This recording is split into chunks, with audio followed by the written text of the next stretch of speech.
मुख्यमंत्र्यांच्या मध्यस्थीनं आणि आश्वासनानंतर 23 नोव्हेंबर 2023 ला शेतकऱ्यांनी आपलं आंदोलन मागे घेतलेलं होतं।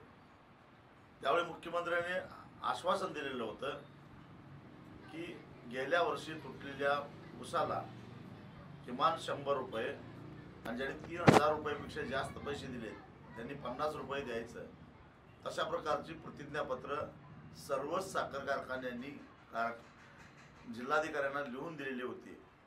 आणि आज त्यातले अनेक कारखाने आम्ही देऊ शकत नाहीत असं राजरोसपणानं सांगतात।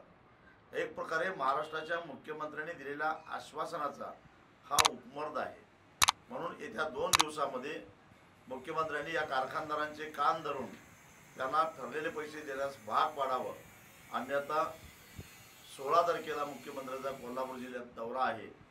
आम्ही शेतकरी त्यांचं स्वागत काळी निशाणा दाखवून केल्याशिवाय सोडणार नाही।